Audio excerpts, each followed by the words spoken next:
অস্থিমজ্জা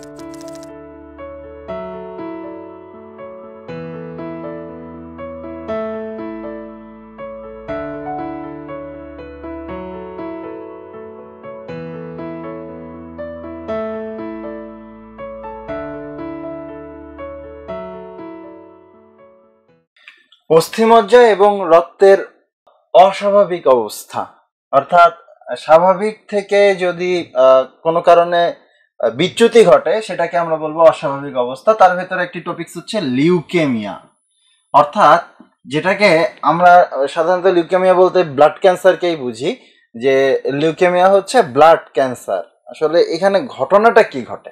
ঘটনাটা হচ্ছে যে লিউকেমিয়াতে যেটি হয় সেটা হলো, আমাদের এটা যদি একটা অস্থি হয়, আমরা জানি যে আমাদের রক্ত কণিকাগুলো তৈরি হয় কোথায়? অস্থিমজ্জায়।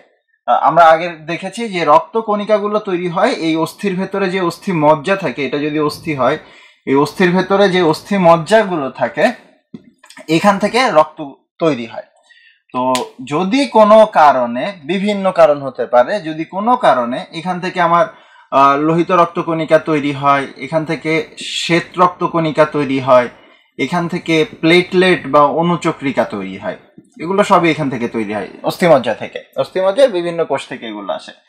তো যদি এখানে আমাদের যে ডাব্লিউবিসি অর্থাৎ হচ্ছে শ্বেত রক্তকণিকা যেটি থাকে, এই শ্বেত রক্তকণিকাগুলো যদি কোনো কারণে অস্বাভাবিক, স্বাভাবিক শ্বেত রক্তকণিকা না, এটা হচ্ছে অস্বাভাবিক শ্বেত রক্তকণিকা। যেমন আমরা যদি একটা মনোসাইটকে এইভাবে দেই, এইভাবে ছিল আমাদের একটা মনোসাইট, বাট এটা কেমন হবে? মনে করেন যে এরকম, মানে অর্থাৎ হচ্ছে যে স্বাভাবিক না, একটি অস্বাভাবিক যখন এরকম শ্বেত রক্তকণিকা তৈরি হচ্ছে, তখন এই অস্বাভাবিক যে কোষগুলো তৈরি হবে এগুলোর সংখ্যা অনেক বৃদ্ধি পাবে।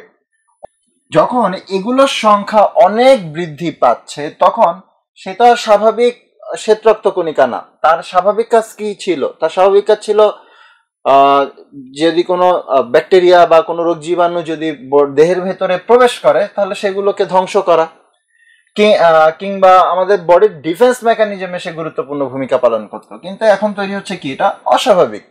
তার কিন্তু ওই ক্যাপাসিটিটা কিন্তু তারা থাকবে না।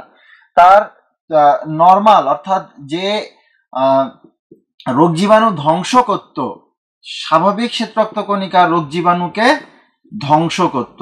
আর এখন যে অস্বাভাবিক যে কোষগুলো হচ্ছে সেই কোষগুলো কি রোগ জীবাণুকে ধ্বংস করতে পারবে? পারবে না। সুতরাং কি হবে? এই ধরনের রোগীদের বা যাদের এরকম ব্লাড ক্যান্সার হয়, বলতে গেলে দেখা যাচ্ছে তাদের বিভিন্ন ধরনের ইনফেকশন হতে পারে, বা হচ্ছে সংক্রমণ, বিভিন্ন ব্যাকটেরিয়া দ্বারা আক্রান্ত হতে পারে, ভাইরাস দ্বারা আক্রান্ত হতে পারে, বিভিন্ন জীবাণু দিয়ে সে আক্রান্ত হতে পারে। নেক্সট হচ্ছে, যদি আমার এখানে ফ্যাক্টরিতে কি হচ্ছে? গন্ডগোল, ফ্যাক্টরিতে কোনো একটা গন্ডগোল হয়েছে বা সমস্যা হয়েছে, তখন এই যে কোষগুলো থেকে এই অস্বাভাবিক শ্বেত রক্তকণিকাগুলো তৈরি হচ্ছিল সেগুলো কি হবে? আস্তে আস্তে এই জায়গাগুলোকে দখল করে ফেলবে।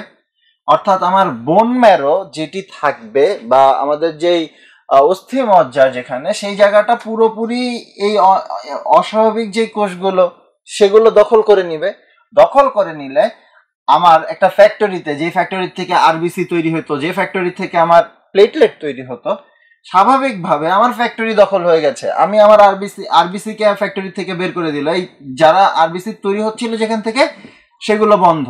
প্লেটলেট যেখান থেকে তৈরি হচ্ছিল সেগুলো বন্ধ, কারণ এগুলোকে দখল করে নিয়েছে। কে দখল করেছে? যেই কোষগুলো থেকে এই যে ডাব্লিউবিসি তৈরি হচ্ছিল সেগুলো, অ্যাবনর্মাল কোষগুলো জায়গাটাকে দখল করে ফেললো। সুতরাং আমি কি পাবো? আমার লোহিত রক্তকণিকার সংখ্যা কমবে না বাড়বে? ফ্যাক্টরির উৎপাদন কমে যাবে। সুতরাং কি হবে? রক্ত স্বল্পতা হবে। আমার যেহেতু লোহিত রক্তকণিকার সংখ্যা কম, সুতরাং কি হবে? রক্ত স্বল্পতা হবে। প্লেটলেট বা অনুচক্রিকার সংখ্যা, অনুচক্রিকা কি হবে?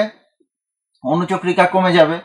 অনুচক্রিকা যদি কমে যায়, অনুচক্রিকা কমে যদি যায় তাহলে কি হবে? আমরা জানি রক্তপাত বন্ধে সহায়তা করে কে? এই অনুচক্রিকা। এজন্য দেখা যাবে যে এই যে যাদের এরকম অস্বাভাবিক শ্বেত রক্তকণিকা, তাদের ক্ষেত্রে কি হবে? অনুচক্রিকা কমে গেছে। সুতরাং বিভিন্ন, যেমন আমরা যখন কোনো একটা জায়গায় গুতা খাচ্ছি কিংবা আমাদের যে স্কিনের নিচে আমাদের এখানে কি যে ছোট ছোট রক্তবাহিকা থাকে সেখান থেকে ব্লিডিং হবে, অর্থাৎ রক্ত বাইরে চলে আসবে। দেখা যাবে যে চামড়ার নিচে এখানে হচ্ছে আমাদের ব্লিডিং হচ্ছে, আমাদের চামড়ার নিচে রক্তপাত ঘটছে, সুতরাং গায়ে লাল লাল ফুসকুড়ি ফুসকুড়ি দেখা যাবে। তো এছাড়াও তাহলে আমাদের রোগ প্রতিরোধ ক্ষমতা কমে যাবে, অর্থাৎ হচ্ছে রোগ প্রতিরোধ ক্ষমতা কমে গেলে দেখা যাচ্ছে যে জ্বর হতে পারে। আবার অনুচক্রিকা কমে গেলে সহজে রক্তপাত বন্ধ হবে না।